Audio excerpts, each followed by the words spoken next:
the Gwen, kind of knowing that's where they're heading.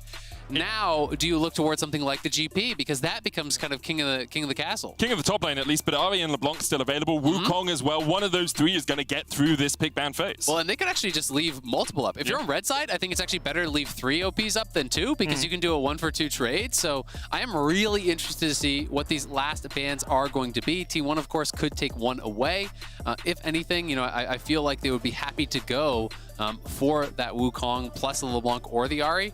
And right now, if I'm RNG, I just don't ban any of them. And, you know, they grab one, you could grab the other. Of course, the question is, you know, if you leave Wukong up, then they grab Wukong, and then, you know, they're going to get one of the OP on the second round around. So probably going to be a Wukong ban is what I'm assuming. But it just depends, you know, how concerned they are about Faker's Ari and LeBlanc, which are 2 of his best champions.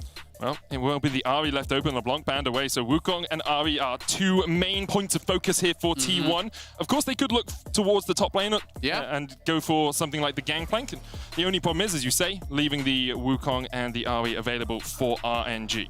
Yeah, I think it's feels very likely that it would be the Wukong. I think Wukong has been so dominant, but I mean, Ari for Faker is hard to argue against, so it really just comes down to kind of T1's personal preference here. You know, I am more partial to the Wukong, has been extremely good when it has gotten through, has mostly been banned out, but has been very successful across a lot of different teams when it is left available. Also, by grabbing the Wukong, you're not having Xiaohu, you know, play as much of kind of like the roam style champion, right? You know, he is going to be having to grab the Ari, so he's not going to be on a TF or a Galio. The Galio, of course, banned out. Xayah has also been incredibly effective, 76% win rate, 13-4 at MSI, so this has been killer. With the Wukong on the other side, you know, T1 could look to dive, you know, heavily towards Gala, so I think it makes sense. I wonder if T1 will look towards that Caitlyn down towards the bottom side. Has been banned against Kiyoshi so many times. Gives you pressure in the lane, but of course you can look for it on the second rotation instead. Now, Gangplank for the top lane pick for Zeus. So instead, actually switched over to the Lissandra, a well-known LeBlanc counter, and can work well into Ari as well. Yeah, I mean, he actually brought this out a lot against EG, right? You know, he was playing this in multiple matchups. It wasn't just as the LeBlanc counter, and he was looking really, really effective on it. You know, they could even go, you know, to blind GP. I think it makes a lot of sense here. I love this because GP can play weak side. Now you focus down towards bot lane. You have GP to set up the engages. The Lissandra, the Wukong come in on top of that, looking for that kind of dive onto this RNG backline. And now the question is, do you actually match top here or do you match jungle, right? And where are you going to go as far as that is concerned? It looks like it is going to be Waze. Viego. 5-1 now. Most played this tournament. He's on a tear with it. Of course, it was Xiaohu played the Lissandra into EG, not Faker, who is currently playing in this game.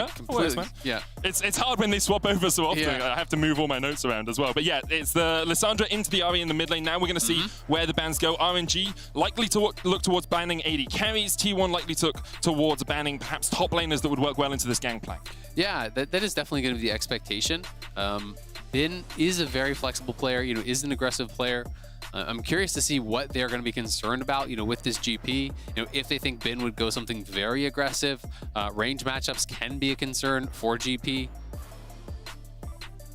Something like the Gnar, a possibility for Bin. Hasn't played that much of it across the course of the last split, but it's always an option. Also, Bin's Camille, although often teamed up with Xiaohu's Galio. Bin on the Camille is still a terror, a monster. He's only had it once so far at MSI. Yeah, and we're looking to some of the other champions that are still available that he has played. He has played Aurelia, Gragas, Camille. Those would be the 3 that are left up that he has already shown us. And he is willing to play some of these aggressive matchups. I think if you're going to play Camille, you have to be willing to play heavily towards topside. You know, and really try to punish this GP. You generally want to be able to look for those all-ins in those melee versus, well, GP is melee too, but he functions more like range because he's kind of harassing you down with the parlay. Senaban has become very, very popular, it feels like, in these later stages. Gnar, as you mentioned, you know, great range matchup into the GP.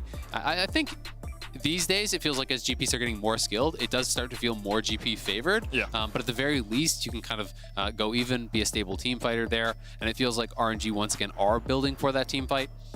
And back-to-back games, we're going to have 5th pick for support. Of course, last time Keria got to lock in that 5th pick Morgana.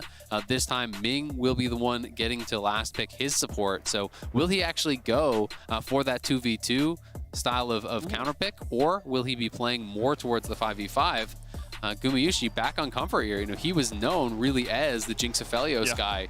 This is where he really started to make his name. Just absolute dominance on these picks. Yes, they are not as strong as they once were, but they are still powerful.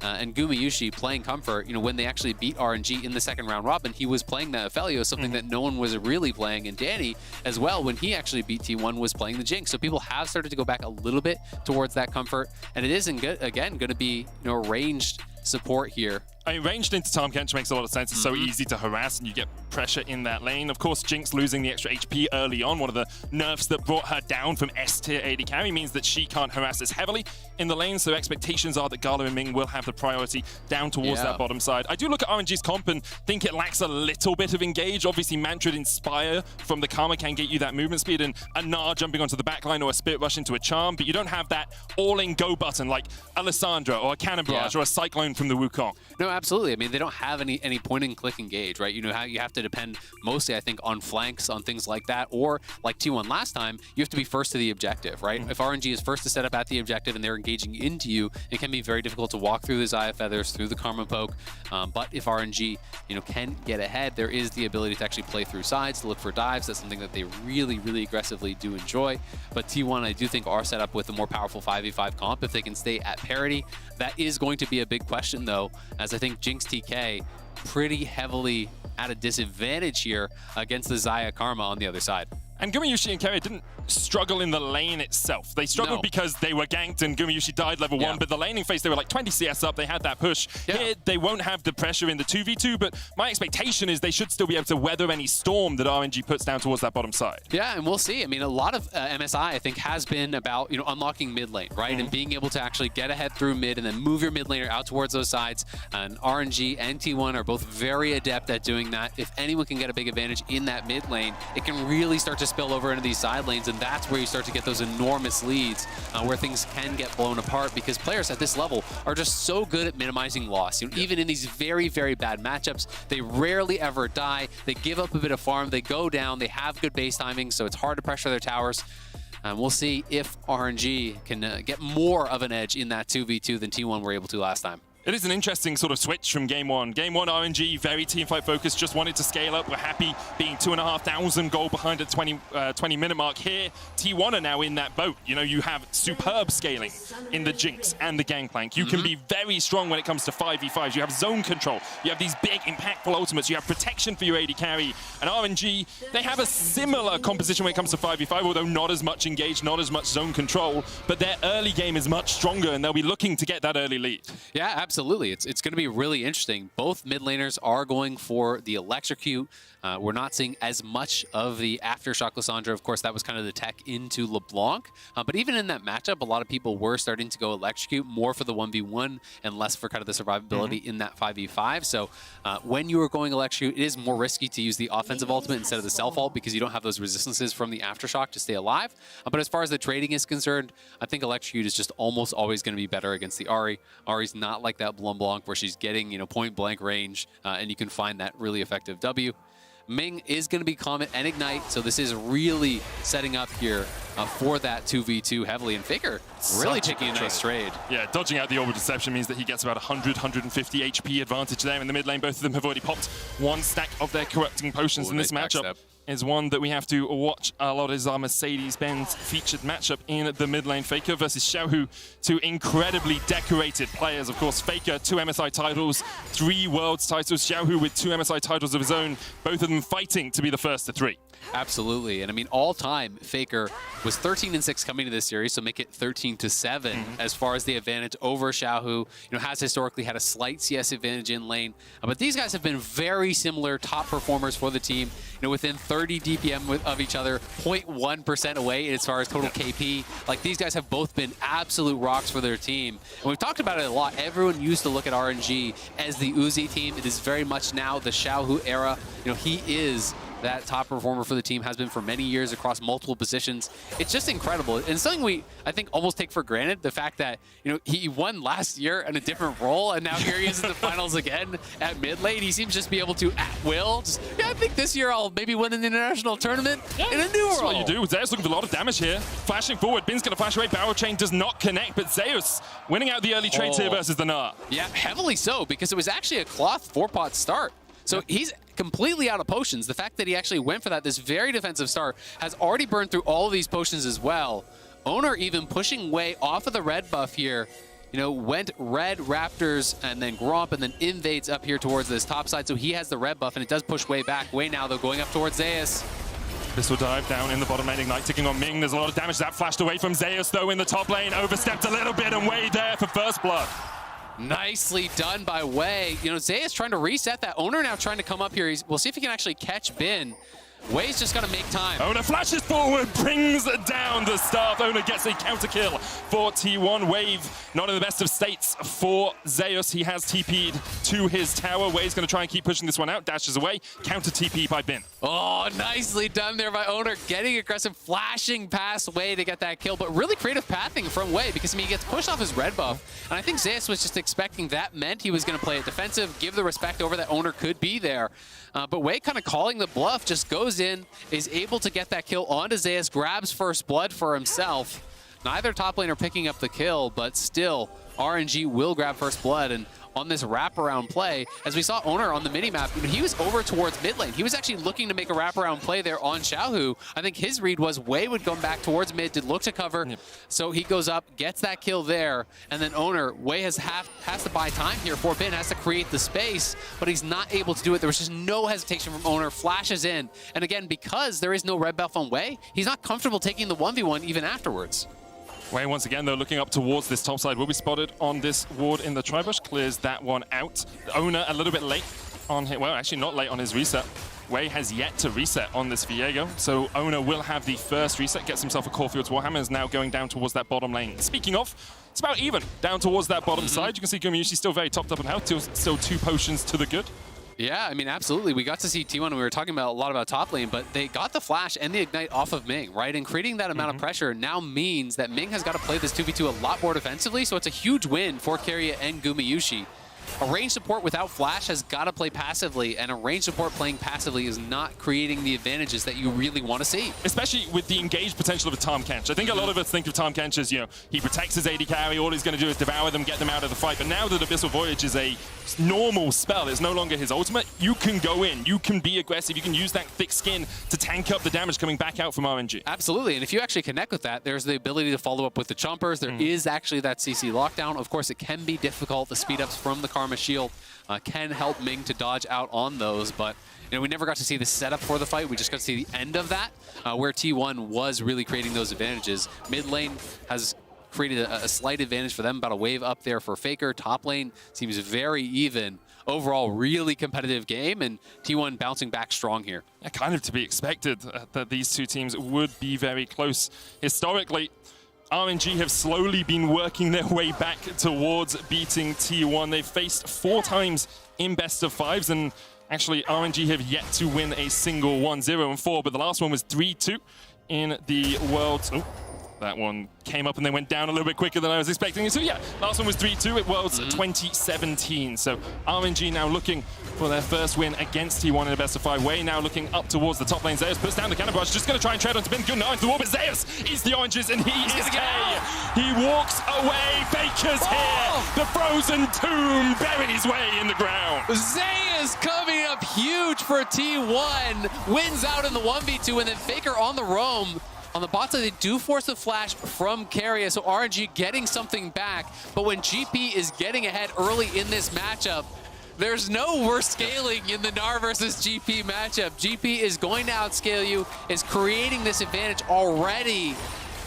And T1 utilizing their mid-pressure to just have that roam comes up to great success. It's what you said, the ability of Faker to get out of the lane, but also Zeus showing why coming into today he was seen as the best top laner in the tournament. This is what we were expecting in Game 1. Game 1 went to Bin, but the orange is to get out of the Gnar ult, to then trade with the parlay, and Wei oversteps a little bit trying to get some damage onto Zeus. Yep, absolutely, and there is that electrocute. You can see the bounty hunter proc for Faker as well, so getting paid on the roam, collects the kill, he's up farm, he's made the roam happen. T1 have done such a good job taking Xiaohu off his Galio, meaning he's not able to walk around the map as much now. Only 600 gold ahead, but still a much better start in terms of how the composition scale into the game. Exactly. You know, I actually really favor what T1 has drafted in the 5v5 this time around, where last game I was much more on the RNG side. So yes, the gold lead is smaller than last game, but compositionally, I think their game state is much, much better than it was. We can see Wei has snuck in here. They're going to try to find a pick onto Owner. Owner dashes away. Faker, no frozen tomb for him. Xiaohu and Wei will just steal away this red. Brick comes down. Bin, look at the damage. Zeus once again the orange is to get out of the Gnar, but Bin goes into the mini form at the perfect time here to continue to trade. Has that range advantage. Of course, the parlay on a short cooldown. Zeus will get it back up and just clear out the wave. Yeah, Zeus is going to be pushing this in. It does get a little bit risky because, again, you see Faker is roaming. He's missing from that minimap. So Bin has got to back it up, and Bin has no TP. So even just Faker missing from mid lane means Bin doesn't get to farm this next wave here unless they can see him back in mid. He's just going to have to give it up, take a poor recall, while T1 do collect another Herald here. That is really good for them because Zeus may even be able to grab another plate on top. Yes, RNG take a dragon on the bottom side, but this is going to be minions denied, the advantage getting bigger here, and if he can take down another plate, Herald means potentially full first tower. This is so much more what we expected from T1. The early game, giving up the dragon, making sure you get the Herald, winning out in your lane state on that top side, and now getting this lead and slowly progressing it. Losing the dragon isn't a big thing for them. They are much more a Herald-focused team. In fact, they've only lost 3 of the first Heralds in any of their games throughout the entirety of MSI. Yeah, absolutely, and they still have yet to lose a first tower, which I just think is ridiculous. But looking for the engage here onto Gala. Gala still has the Featherstorm. Yeah, and Abel, once you have the minions between you and TK, you're not really worried because the Tongue Lash can't come through. Just able to step back with Ming coming in, but a nice little try there for Keria. Not much of a risk, and if you are able to land it, hey, maybe you get the ulti or something out. And from RNG's perspective, they are in a little bit of a hole at the moment, as you say. Gangplank just outscales the Gnar as this game goes on, has that cannon barrage to impact other portions of the map. And none of your other lanes are really in a massively advantageous position. Wei is strong, you know, he's 20 CS up, but what can he use that advantage to do? And trying to control the bottom side river with all of this vision that you are so elegantly highlighting, Azael. But what is that getting them? Well, I mean, it's allowing them to actually have push more safely, right? Because as we saw, every time Faker leaves mid, Bin has to back off. Towards bot side, they have a lot more vision coverage, so they can feel more comfortably pushed up as they are to this tower, right? If you don't have that line of wards, you've got to play much more defensively. You've got to play with much more respect to the fact that these roams and ganks could be coming in. And they know, drafting for this Karma, they need to be creating advantages. They want to be pushing, trying to farm plates here, and that is exactly what they are able to do right now.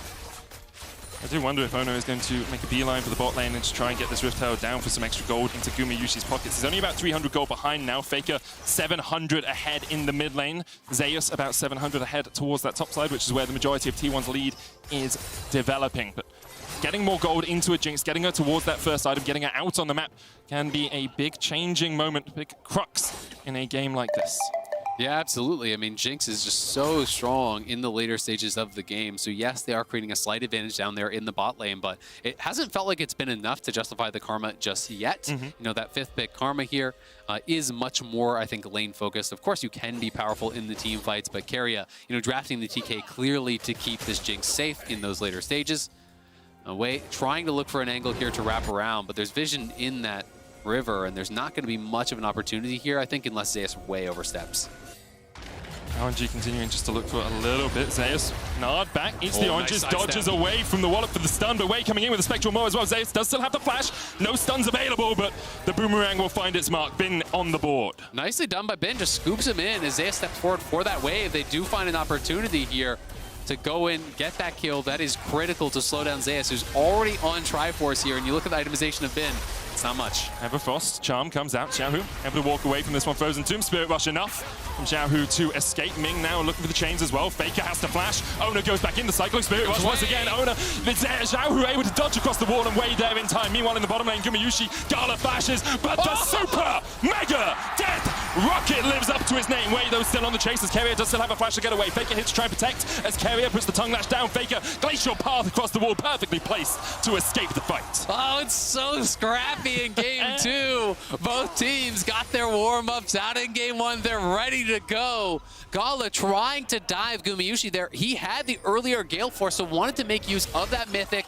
And he's looking for the play on the bot side. And when you do have Mythic to no advantage, you almost always want to look for these aggressive plays here. He lands the root, and Gumayusi flashing back, proccing the heal there with the fleet footwork, and then has the spacing to land the ulti there onto the Xayah. Really well played, and so frustrating for Gala because it looked like he had him dead to rights. Yeah, that single auto attack leaving him on about 10 HP. Gala would have thought that he had that one. Zeus, though, good little remove Scurvy there to escape. Parlay, Cannon Barrage, Bin's already flashed. Oh. Bin, he's on the edge. He's on the edge of this. Zeus walks in, blap, blap. Zeus takes the kill. You're between a rock and a hard place right there. Zeus knocks him down with the pistol. And gonna have the push here. Bin does have TP, but at the same time, T1 pushing on the other side of the map. This is the T1 we have come to expect. Wave flashing, Heartbreaker. Not available for him. The Riptail does go down, though, so that's a lot of plates not falling into Gumayusi's pocket. It's really interesting because Wei, yes, he has to commit the flash, but that's basically a flash to prevent a kill's worth of gold. So in this case, even though it looks a little bit silly, I'd actually call worth on that. I think that is pretty good. What is unfortunate is that a full tower farmed out there by Zeus. Solo gold on the first tower. Look at the discrepancy between those top laners. 2,000 already for Zeus. He is off to the races, and Faker up 1K in mid lane. That is the big concern here. T1 solo laners are just looking unstoppable in this one. 2,000 gold the lead for T1 as we get towards that 14-minute mark. And although RNG have been in this position before, 2,500 gold behind on average in their LPL finals, which went to all 5 games against TES. Faker and T1 have so often shown us how you snowball a game from this position. Early game lead, strong composition, good scaling, you get 2 items, and you just demolish the enemy team. It's going to be really, really hard, I feel like, for RNG. It will take some incredible plays, from Xiaohu and Gala in particular, because Bin is put so far down. He's never going to be relevant in the 1v1 unless they can find some way to get multiple picks off on Zeus. Zeus, excuse me. So a lot of pressure now on these RNG carries to really make things happen here. And we'll see if they're able to do that. But T1 are just better set up for success in this. Their 5v5 is looking better. Their early game, they have a 2,000 gold lead. RNG's lone advantage really is the 2 dragons. So I'm curious to see if they're going to be willing to just hard commit and fight this next dragon. Is a Hextech Soul as well. A very powerful soul, probably the strongest in the game. The gates, of course, give us a little bit of joy as we watch the players tunnel through them. Second Rift Herald, though, secured by T1. Unless Wei does something miraculous. He's backing, so he's not going to be here. T1 will get the second Herald. They have a 2,500 gold lead, and now RNG are left looking for answers. You have to expect the next dragon will be the play. Whether RNG decide to contest is a question for another day. Exactly. I mean, the question is, do you give up this next dragon here and potentially your soul stacking condition to try to trade for gold on the other side of the map? Because T1 are pressing heavily. This mid lane tower is dead to rights. All of T1 is in the area here. Faker first to move as well, so Xiaohu's going to have to take a very long way around if T1 decides to continue their advance. Rift Herald will fall though, so T1 call off the battle in the mid lane. Yeah, Faker just playing bodyguard there, blocking out Xiaohu, and now, a nice little sidestep. Both players battling back and forth here. Faker taking the claw in, trying to threaten Xiaohu and force out the ulti, knowing the owner is in the area. But both of these mid laners know exactly what the other is doing, and it's kind of this back and forth game of cat and mouse. Faker having that defensive position around mid lane, then Xiaohu trying to take one of his own down here towards bot lane and create these slight advantages. It's been a back and forth between the two of them for so long. Worlds 2016, 2017, both of them were there. Faker constantly coming out on top, and now it seems like it's Xiaohu's time to shine. MSI title last year. Charm comes out. Glacial Path. The Charm was through the entire duration of the Glacial Path, so Faker couldn't take it, but a good Everfrost will mean that he manages to escape with his life. Nice little attempt from Xiaohu. You've got to look for those sorts of plays when you are losing control in a game. Way now trying to get coverage here. They have delayed the base from Faker quite a lot. His TP's not quite up. But Owner is down here. You can see Keria moving down as well. They don't want to give up this tower for free, trying to keep the gold advantage in their favor prior to this next dragon, knowing that from T1 side, you pretty much have to fight this third dragon, it feels like, and they're in a great spot to do so. They want to make sure that their item completions are much better, as Faker's looking for an aggressive play. Looking for Wei and Ming is going to go the long way around. Tower does still stand here, though, so Wei and Ming know they have the safety of that structure. Owner steps forward, puts the control ward in the bush, and decides against going further. So he's using the S move thing here. I quite like it on Wukong, because when you press S, your character just stops. But with Wukong, when you go into your decoy as well, the character model does the same thing. So he's trying to bait the fact that he's using his decoy in case anyone has vision on him. And RNG then have to respect the fact that he could be jumping onto their faces. And I was going to say, you know, you're not going to see something like that in pro play. But then we saw the Faker flash in the bush yesterday. Which was absolutely crazy. So you can never put it past them to pull off these plays, man, you know, at this level. Best players in the world right now on the MSI stage. It's not too surprising that they are pulling out all of the stops as Zale. And this game has been defined by T1 coming out on top of a lot of those small battles. Zeus, especially in the top lane, having a stellar performance, much more like the Zeus we saw against G2 yesterday and through the MSI Rumble stage. Absolutely. Already has that collector completed. You know, some people were critical of the more kind of bruisery, split pushy style of builds. Most people are more of a fan of Triforcing to crit. And I'm kind of expecting him to continue down that path. We'll see if he diverges, but you can just complete a Zeal item, go your IE as the 4th, and you can become incredibly threatening towards those later stages. You know, one crit GP barrel can absolutely change a game. As Bin knows all too well. Yes, he does. Yes, he does. Players on both pain. So much pain. And players on both sides who've caused European fans pain in the past. As Faker looks to try and cause Xiaohu some pain in the bottom lane. Cleanse away there from the Frozen Tomb. Keria here for a little bit of help, but with both the towers still remaining and the charm going wide, both the teams will call off their advance. Super Mega Death Rocket, where's that one going? I've seen Prey hit these with an arrow, not with a rocket, and this one goes just a little bit wide. Yeah, not quite able to connect. Would have been really nice right before this spawn of this dragon here. And we'll see what the resets do look like for RNG. They're resetting very late. You can see Bin's heading out towards top, and Mega is expiring. So I don't think they're even going to contest this. I think it will just be a T1 Dragon, and RNG will try to get some gold back on the map. But the problem is they don't have their waves really set up to do so. You know, you look at the waves, it's already pushed in all the way up here from T1. T1's pushing in mid. You know, Bot is pushing in as well. There's not really anywhere that RNG can go to grab a free tower. You know, should be able to get back towards that top side pretty quickly to defend this if they want. You know, Zeus could even commit his ult towards top side to defend that tower and take out the mini wave. Pistol Voyage going down, they're looking for Ming. He flashes. Cannon Barrage was an option. Super Mega Death Rocket's still on cooldown, so they don't know if they had enough damage for the full follow-up. As you say, the Cannon Barrage from Zeus could just go down towards that top lane, although T1 might want to save it for the next possible fight, and it looks like that's what they're going to do.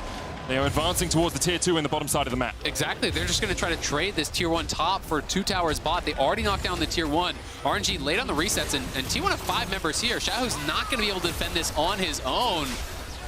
And the threat of the claw as well. You see it advancing towards you. You have to back away because a single Frozen Tomb locks you in place. Xiaohu no cleanse as well because he used it earlier. Exactly. That's the key thing. You know, Faker trading his ult aggressively in that one trade. It's like, well, you're just getting the cleanse. What's the point? But the ulti cooldown for Lissandra is much lower than that of the cleanse. So if you can trade that out, you know, rinse and repeat, then even just that claw threatens enough that Xiaohu knows, if I get ulted, I'm dead without cleanse, so I must respect it. I must use the ulti defensively here. T1 looking really, really strong in game number 2. You know, 3,500 ahead at this point. Faker's got the Zonias through. 2 item completions are through for, you know, all of their key members now. Ming has no flash. And Onu is there.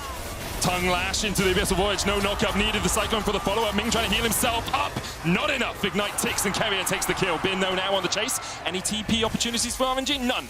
As it looks like the Hextech Gate will be enough for Keria to escape. Yeah, going to be able to get that kill and get out. A great job punishing this squishy support here, this Enchanter support. Ming on a warding mission, knowing that, you know, hey, post 20 minutes, they have Jinx, they have GP. There is a possibility that they could start looking towards Baron. So he, at the very least, wants to maintain that kind of vision in their own jungle where they could check that from. It's part of the risk of having a ranged support that's quite squishy. It's like, who face checks for us? Right now, Bin with Meganar really is the only one on RNG that can face check, and it's the same problem that we saw T1 having in game 1. Like, who could face check on that team? Nocturne, well, Owner often was dead before they could even really begin the fight. Vision control for T1.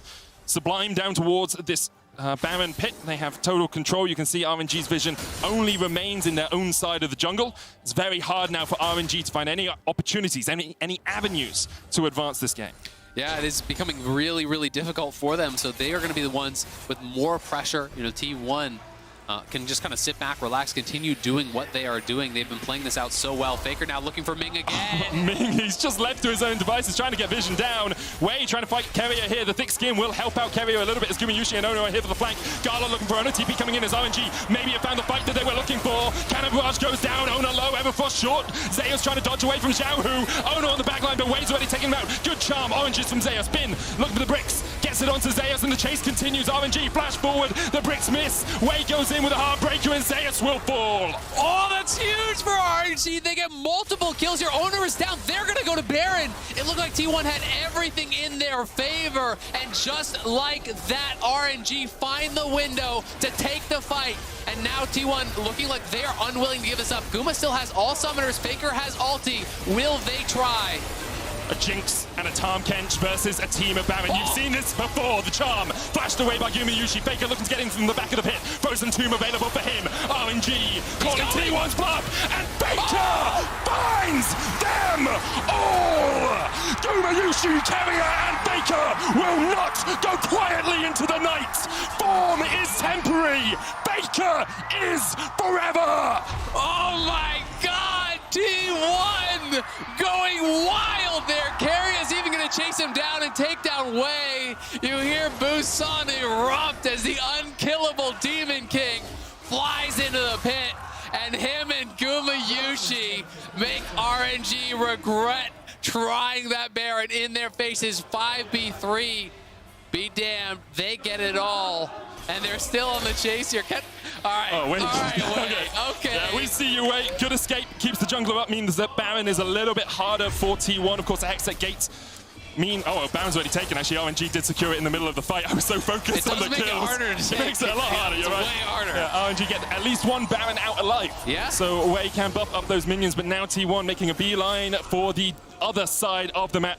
Dragon up in 30 seconds time. The rich get richer, though. You look over at T1 side. Third items now coming through here. LDR for Zeus. I keep saying that.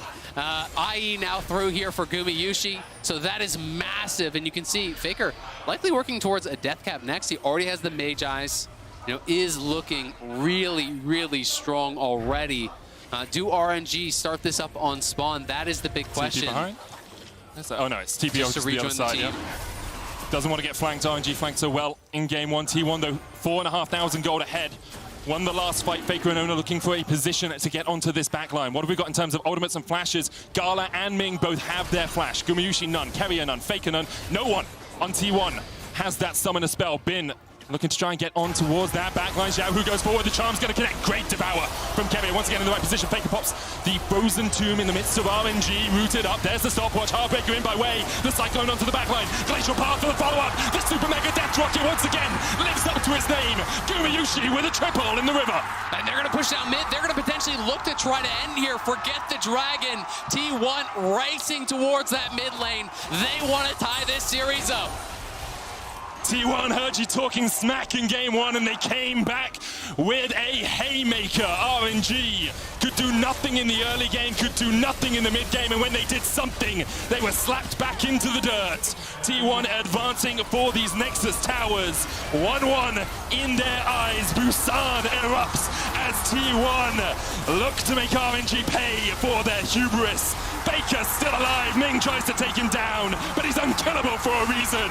1-1 in the MSI finals. 8-0-2 from Gumayushi, stepping up huge in the team fights. T1 looking so strong in game number 2. I love the draft. Zeus was incredible in the early stages, finding even the 1v2 kill, escaping. Faker, it felt like, was everywhere on the Lissandra, taking a page out of Xiaohu's book. What he used against EG looked very, very effective here. But man, what a crazy game. It comes down to the huge mountain around the Baron where, RNG, it felt like had been getting choked out for so long. They find a couple picks and you're saying, oh my God, they're actually going to turn this game around. They're going to get the Baron. It's 5v3, but then Faker with the perfect engage and Gumayusi with the perfect follow-up wipes them off the map, and really that wiped out the rest of their hopes for that game.